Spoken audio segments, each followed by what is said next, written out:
Richard? Le Parti libéral du Québec est le parti de la chicane, de la division. C'est nouveau. Hey, attends, j'ai pas Saint-Pierre Plamondon qui dit non, c'est le Parti québécois, c'est nous autres, ça. Non. Ça a changé? Parce qu'il n'arrête pas de dire les péquistes, c'est la division. Ben oui. C'est la chicane. Ouais. Ben, regarde le Parti libéral. Hein? C'est pas l'harmonie. Les couteaux volent bas en tabouère. Et Marois puis Pablo, c'est pas l'amour. Je parlais à Nicolas Lachance tantôt, je me disais quand même de virer la députée la plus populaire du Parti libéral, le visage du Parti libéral du Québec aujourd'hui pour une adjointe de Pablo Rodriguez. Ben oui. Je veux dire, c'est quelque chose quand même. Là. Je comprends qu'elle a manqué de loyauté, mais hey... Tu connais-tu l'effet Streisand? Tu connais l'effet Streisand? Barbara? Oui. Barbara Streisand, il y avait un obscur webzine Internet pas connu, tout ça, qui avait mis des photos de sa maison.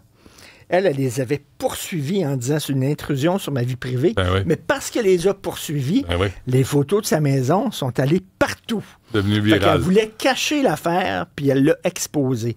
Ben là, Pablo Rodriguez, plutôt que de dire je garde Marois Miski, puis tout ça, puis ça vient... Là, il a fait exploser la patente. Là. Il a dit, toi, tu sacs ton camp parce que je veux protéger mon adjointe. Mais là, soudainement, toutes les caméras sont sur le Parti libéral. Elle a esprit. Il a transformé une crise qui répète une crise mineure en crise majeure. Mais aussi, je pense qu'il y a le fait, un détail. Pablo, il a un ego. Hein? Il était le lieutenant du Québec, il était populaire à Ottawa. Il est le chef du Parti libéral. Appuyé par Marois Risky, qui lui jetait un peu d'ombre quand même. Oui. Il devait pas aimer ça. Mais non. C'est ça. Il devait pas aimer ça. Le clash des égaux. Non, c'est ça. Mais là, se débarrasser de Marois Risky, elle est beaucoup aimée, Marois Risky, et elle est respectée. Oui, absolument. Moi, je suis pas un grand fan du Parti libéral, comme tu le sais. Arrête. Puis toi, je sais que tu es un grand fan de ta carte de membre et tout. J'ai plusieurs amis. Ben oui. Je vais souper d'ailleurs avec un rassemblement de libéraux. C'est sûr et certain. Mais Marois Risky, je l'aimais bien. Je la respectais. Je trouvais qu'elle était très bonne. Quand elle parlait d'éducation, elle était fantastique et tout ça. Là. Puis là, tu te dis, je la mets de côté parce que c'est moi qui vais être le roi. J'ai mon joueur étoile, là. Puis parce qu'elle a viré Geneviève Hintz, on ne sait pas pourquoi. Elle lui fait de l'ombre. Ouais. Il voulait bronzer, puis elle lui faisait un peu de l'ombre. Oui, probablement. Mais là, Pablo... c'est vrai que c'est un effet boomerang, là, parce qu'il va falloir qu'il livre la marchandise pour le Parti libéral sans son joueur vedette. Elle s'en allait, paraît-il, Marois, ce qu'elle avait dit, mais elle n'était pas partie. Mais là, il est en train de protéger quelqu'un qui est sous enquête, si je comprends bien, par la Direction générale des élections. Donc, si la Direction générale des élections enquête sur ce qu'elle a fait, c'est que ce qu'elle a fait est assez grave pour que DGA enquête sur elle.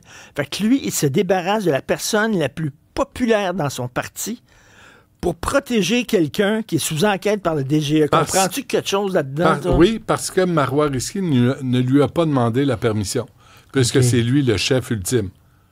Fait que, je comprends que peut-être à outrepasser. Puis Geneviève Hintz, c'est son bras droit qui l'a suivi d'Ottawa, donc lui, il ne peut pas tolérer ça. Mais là, son ego va coûter cher au Parti libéral.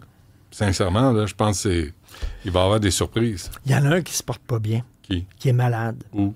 Alex Tyrrell, le chef du Parti vert du Québec. Oh mon Dieu. Il a la gastro. Parce que hier, je suis allé manger avec Sophie et Mathieu Boccoté, qui est de passage à Montréal. On est allés souper ensemble dans un resto. Puis, on s'est photographiés les trois ensemble pour faire suer les petits lapins. Les trois, ensemble, dans un restaurant. Ouais. Là, on a mis ça en disant « Bonsoir, les petits lapins! » Alors, et là, Alex Tyrrell, il a mis un gars en train de vomir, un émoticône. Oh! Le gars, il est chef de parti. Ouais.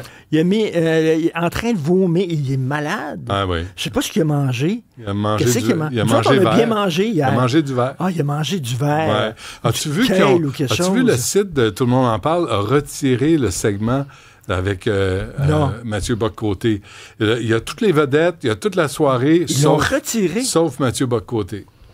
Ben, coudonc. C'est pas pire, hein? Et je trouve que la face de la majorette, là, Girard, quand Mathieu l'a remis à sa place, là, il était là, il boudait. Là, la petite majorette boudait. Parce que lui, avec Olivier Niquet puis la gang de petits crosseurs de Radio-Canada, eux autres, ils jugent tout le monde, ils vomissent sur tout le monde. Ils n'ont rien crissé de leur vie. Ils n'ont rien accompli. Ils sont ensemble, mais quand Justin est passé à l'émission, mon Dieu, qu'il était fin puis il était fier. Parce que Justin est extraordinaire. Hey, bravo à Mathieu Bock-Côté de les avoir remis à leur place. Et Guilla avait pas tellement de sous-questions. Hein? C'est-tu drôle? C'est ce carton. Oui. Mon carton est là, la question est là. J'ai pas de sous-question. Rapidement, je vais te parler des sœurs Kessler. Des jumelles identiques en Allemagne. Elles ont été célèbres dans les années 50, 60, 70. Elles dansaient, elles chantaient. Les sœurs Kessler. Non. Elles se sont jamais mariées. Elles vivaient ensemble. Et là, à 89 ans, ils ont demandé le suicide assisté ensemble. Ils sont morts le même jour. Wow. OK, ils ont passé toute leur vie ensemble, puis sont mortes ensemble. Et là, j'ai regardé en Allemagne. C'est copié-collé, ça. C'est incroyable. Ouais. Tu sais, les jumeaux identiques, là, c'est très proche. Ouais. Et ma blonde sortait avec un gars qui était un jumeau identique de son frère. Il avait un frère jumeau identique. Ouais. Les deux étaient très, très proches un de l'autre. Et à un moment donné, un des frères est allé vivre en Colombie-Britannique. OK? Et le chum de Sophie, soudainement, se lève, un mal à la jambe. Il a mal à la jambe, puis il se demande, Christy, qu'est-ce qui se passe? Puis tout ça. Il a appelé son frère en Colombie-Britannique. Son frère venait de se casser la jambe en ski. Wow. Ça, c'est drôle, moi, ça me fascine au bout. Je ne suis pas théorie du complot, puis je suis pas ésotérique, là. Mais ça me fascine. Alors, en Allemagne, si tu t'es écœuré de vivre, tu peux demander suicide assisté sans raison. Pas besoin d'être malade. Il n'y a pas deux médecins qui passent, il n'y a pas une évaluation. Il y a des psychiatres qui vont te voir en disant est-ce que tu as toute ta tête, est-ce que c'est une décision éclairée, tu n'as pas besoin d'être en phase terminale ou une maladie incurable. Ces sœurs-là n'étaient pas malades. Ils ont dit on a 89 ans, c'est assez. On a fait notre On a vécu, c'est tout. Alors, ils ont passé à travers un comité, puis tout ça, puis ils ont dit OK, vous avez le droit. Fait que les deux, je ne sais pas s'ils se tenaient la main pendant ce temps-là, mais je trouve que c'est une histoire incroyable. Je voulais juste, avant qu'on se quitte, Richard, je veux attirer ton attention sur les photos qu'on présente de Donald Trump et Epstein. Tu remarqueras, il y a la photo d'Howard Stern. Avec une madame, Howard Stern, qui était le roi de la radio dans les années 90, qui a fait un livre, un film, moi j'avais lu le livre, et c'était bon, le livre. Oui. Et il est devenu plate, Howard Stern, une caricature de lui-même, mais il est dans les photos avec M. Epstein et Trump. Dans quoi? C'était dans un party. Oui, mais c'était quel genre de party? Il aurait dû poser la question. Ça, je dis rien, là.